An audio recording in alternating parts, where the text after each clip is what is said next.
የሰሙነ ሕማማትን ሳምንት እንዴት እናሳልፈው? እንዴት እንጹም? እንዴት እንጸልይ? እንዴትስ እንስገድ?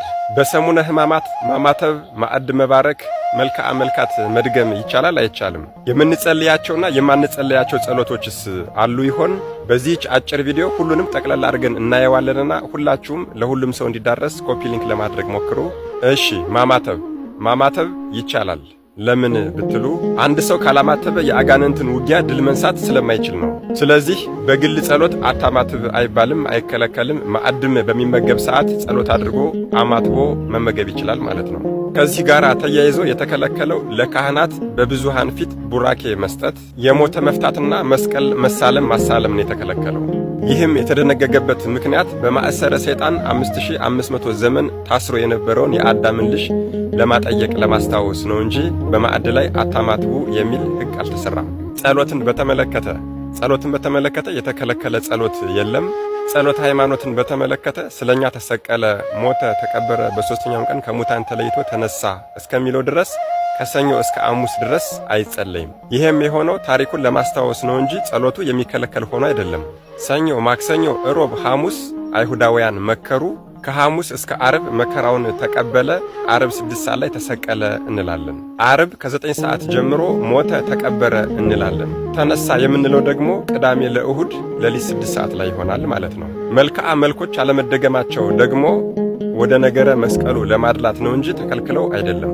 በዚህ ወቅት ከስግደቱና የሕማማቱን መከራ ከሚያሳስቡ መጽሐፎችን ከመጸለይና ከመስማት ጋር ተያይዞ ድርሳናትንና ግርላትን ለማንበብ ጊዜ ይጠፋል ከሚል ነው እንጂ የተከለከለ ድርሳንና ገድል የለም።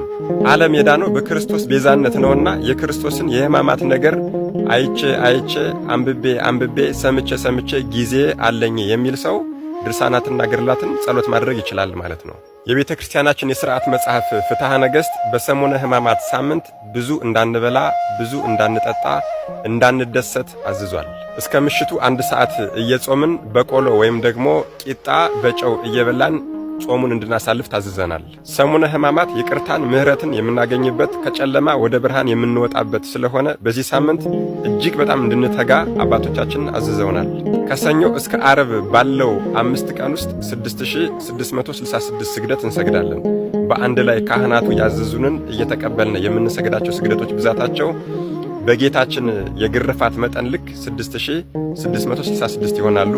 ይህንን እንግዲህ በ5 ስታካፍሉት ወደ አንድ ሰው በቀን ማለትም ደግሞ ሰኞ ቀን ብቻ ማክሰኞ ቀን ብቻ እያልን ስናስለው ከ1300 በላይ ስግደት ይሰግዳል ማለት ነው። በዚህ በሰሙነ ሕማማት ሳምንት የሚነበበውን ግብረ ሕማማት ለመስማት ፍትሐ ነገሥት የ6 ወር ጎዳና ተጉዛችሁ ቢሆን ግብረ ሕማማት የሚባለው መጽሐፍ ንባብ እንዳያመልጣችሁ ብሎ አዝዟል። አዎ የ6 ወር ጎዳና በእግር ተጉዛችሁ ቢሆን ይሄ ግብረ ሕማማት የሚባለው ጸሎት ወይም ደግሞ ንባብ እንዳያመልጣችሁ ብሎ አዝዟል።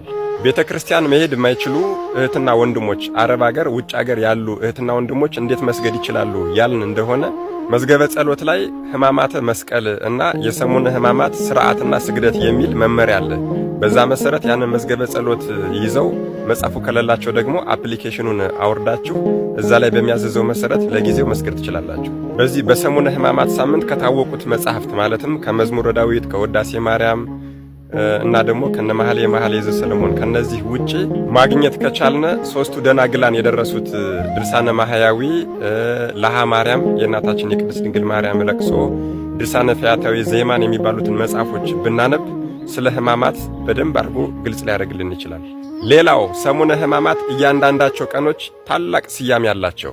አዎ ከሰኞ እስከ ቅዳሜ ያሉትን ሳምንታት ስያሜ በሚቀጥለው ቪዲዮ እሰራላችኋለሁ። ለአሁን ግን የሰኞን ብቻ እነግራችኋለሁ። ሰኞ ቀን መርገመ በለስ ወይም ደግሞ አንጽሖተ ቤተ መቅደስ ትባላለች። በዚህ ቀን ጌታችን ከቢታንያ ሲወጣ ተራበ። ከርቀት ቅጠል ያለባትን በለስ ተመልክቶ ወደ በለሲቱ ቢቀርብ ፍሬ አጣባት። ከቅጠል በቀር ምንም ነገር ባለማግኘቱ ከአሁን ጀምሮ ለዘላለም ከአንቺ ምንም ፍሬ አይበላ ብሎ ረግሟታል። በለሲቱ የእኛ ምሳሌ ናት። ቅጠሏ ደግሞ የማተባችን የክርስትናችን ምሳሌ ነው። ክርስቲያኖቹነን ማተብ አስረን ምግባር የሌለናለን። በለሲቱ ፍሬ እንደሌላት ሁሉ ክርስቲያኖቹነን ምግባር የሌለን። አዎ ጸሎት የማንጸልይ፣ የማንሰግድ፣ ምጽዋት የማንመጸውት፣ አስራት በኩራት የማናወጣ። ስለዚህ በዚህ ሰዓት ያችን የበለስ ዛፍ እንደረገማት በእኛም ላይ በምግባር እጦት መከራ፣ በደል፣ ፍዳ እንዳይደርስብን በዚህ ቀን ጌታ ሆይ ይቅር በለኝ እያልን ስግደታችንን እንጀምራለን ማለት ነው። ሌሎቹን በቀጣዩ ቪዲዮ የምናይ ይሆናል። መድኃኔዓለም ኢየሱስ ክርስቶስ የሰሙነ ሕማማትን ሳምንት በደንብ አድርገን ሰግደን ጾመን ጸልየን የምንጠቀምበት ሳምንት ያድርግልን። አሜን። ይቆየን።